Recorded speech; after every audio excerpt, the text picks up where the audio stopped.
रेगिस्तान के बीच बने ये विशाल निशान जमीन से समझ ही नहीं आते, लेकिन आसमान से देखने पर ये जानवरों और आकृतियों जैसे दिखते हैं। आखिर ये किसके लिए बनाए गए थे? पेरू के नास्का डेजर्ट में फैली ये लाइंस इतनी बड़ी हैं कि इन्हें पूरा देखने के लिए आपको आसमान में जाना पड़ता है, लेकिन उस समय उड़ने का तरीका था ही नहीं। सबसे हैरान करने वाली बात यह है कि ये डिजाइन्स जमीन से लगभग इनविजिबल रहते हैं, जैसे इन्हें देखने के लिए किसी खास ऊंचाई की जरूरत हो। ये लाइंस सिर्फ रैंडम नहीं है, बल्कि परफेक्टली स्ट्रेट और सिमेट्रिकल हैं, जो कई किलोमीटर तक जाती हैं बिना किसी गलती के। आखिर इतनी प्रिसिजन कैसे पॉसिबल हुई? इन आकृतियों में जानवर, पक्षी और इंसान जैसे शेप्स बनाए गए हैं, जो इतने बड़े हैं कि पूरा डिजाइन समझने के लिए आपको ऊपर से देखना पड़ता है। इतनी बड़ी डिजाइन्स बनाने के लिए प्लानिंग और मेजरमेंट की जरूरत थी, लेकिन उस समय ना कोई सैटेलाइट था, ना एरियल व्यू। फिर ये कैलकुलेशन कैसे हुई? कुछ लोग मानते हैं कि ये स्टार्स और कॉन्स्टेलेशंस का मैप है, लेकिन सवाल ये है, जमीन पर इतना बड़ा मैप बनाने की जरूरत क्यों पड़ी?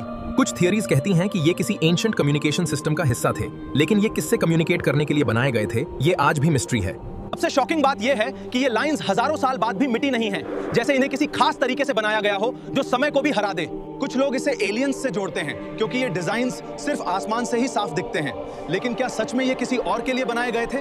ये नाज़का लाइंस हमें सोचने पर मजबूर करती हैं कि शायद उस समय के लोग हमारी सोच से कहीं ज्यादा एडवांस्ड और प्लानिंग में परफेक्ट थे। तो अब सवाल ये है, ये लाइंस इंसानों ने बनाई या किसी और के लिए बनाई गई थी? आप क्या सोचते हैं? कमेंट में जरूर बताओ।